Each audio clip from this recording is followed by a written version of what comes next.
Thanks for watching DC Honeybees TV. I'm doing a little video on a nucleus colony that I've developed, or a nucleus design that I've developed. This nuke is a little more expensive than the nukes you've seen made of plywood. It is sturdier though, and it's a little wider, which allows us to put a frame feeder inside. Why do I like this nuke? Well, I do like the fact that I can put a frame feeder inside. I like the fact that I can make it out of one piece of 1 by 12 by 10. And I like the fact that only tool I really need is a circular saw to cut these pieces. So let me show you how we build this.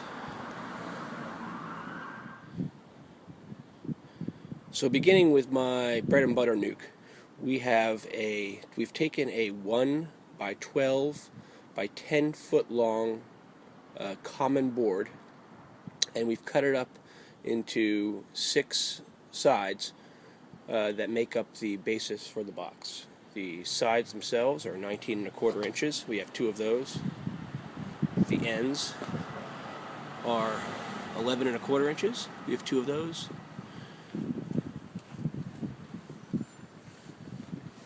And I hope you can read this. The tops and bottoms are 22½ inches. We have 2 of those. So that 1 by 12 by 10 gives us all of this lumber plus a little spare. One additional piece you will need, or 2 pieces, are the inserts that we put inside the box on the ends, and these will provide space for, or provide the actual frame rests for the frames inside the nuke. This is just 3/8 inch plywood that we've purchased. It's 9½ by 9½ square. Now rip down one of your ends. Remember, these are 11¼ square. Rip down one of your ends to cut off about 1/4 inch off the bottom. As you can see, I've done that here with this piece, and it's a little shorter, and that will provide the entrance at the front of the hive. You may ask why we did it that way. It's because I like my hives, I like the finished edge from the factory to be at the top, so we get a nice smooth joint with the finished top. The first thing we have to do is assemble the sides of the box. You can see here what we did is we just butt jointed the ends to the sides and screwed through the ends these were 1 5/8 inch deck screws. This is the rear of the box, and this is the front of the box. And you can see, if I lower the camera, that there is a space there, and that will be the entrance for the nuke. You can also see the reason why we cut that down afterwards is I like a nice, because I'm not very good with a saw, I like a nice factory edge here, so I get a nice tight fit with my lid or cover once I put it on. You can see that there are a few cracks where we screwed in, particularly right there. I'd like to say that I pre-drilled these holes. I'd be lying. I'm a little lazy today, but I think that it's still pretty handy. And we did everything. We did a pretty good job with the tolerances here, but I think I want to just stress that the bees will manage no matter how square and perfect this is. We've added the bottom onto this nuke, and you can see it's just, again, just butt jointed and screwed in, again using those 1 5/8 inch deck screws. And by making it 22½ inches in length, it gives us a landing board at the front of the hive, and you can see now how that entrance will work. And there's a good couple inches for the bees to land on and hang out when it gets hot. Now we've taken our frame rest piece of plywood that again is about 9½ inches square, and we've screwed it in with some drywall screws, 1-inch drywall screws.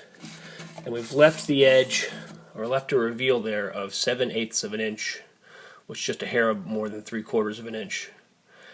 Just to acknowledge the fact that we were going to have a piece of wood flush here, and you wanted to give the bees a little extra bee space above the top bars. And we've just screwed that in at multiple points around.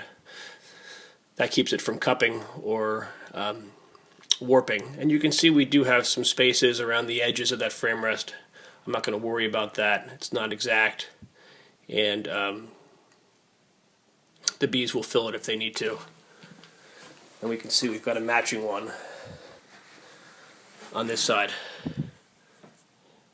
So that's really it with the interior of the nuke.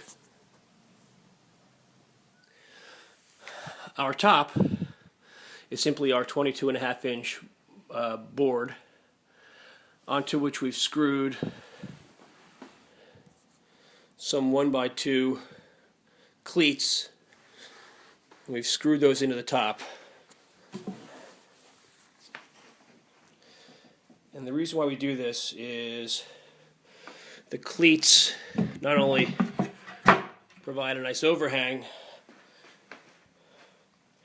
for the top, but by screwing them into the board, it will help prevent cupping of that top as it is exposed to the weather.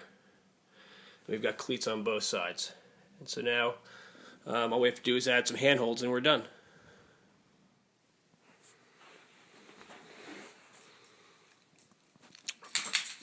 Finally, we add a handhold on either side that, as the lid is covered, the handhold sits at the bottom lip of the cleat above. That handhold is just another piece of scrap. And you can see if I want to hold the cover and the handhold together, it's a nice distance and an easy grip, so I can move the bees around without too much commotion. So why do I like these nukes? Well, they are a little more expensive than a typical plywood nuke. I would say with the components that we use, if we added it all up, this probably costs about $20 to build. But it is certainly sturdy and will stand up to at least 2 seasons. I expect it will stand up to more, especially if we were to paint this.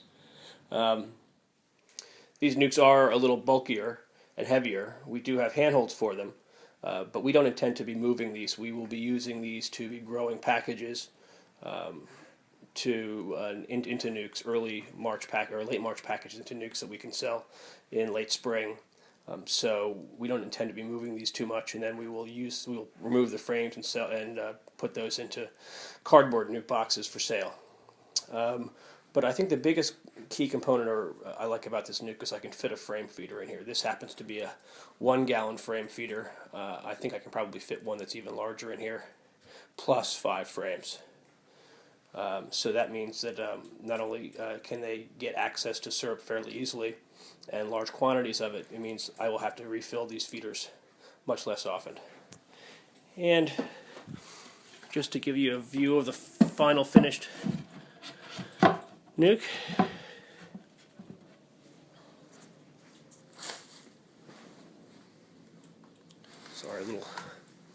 there's the rear. Again, you may want to pre-drill some of your screws.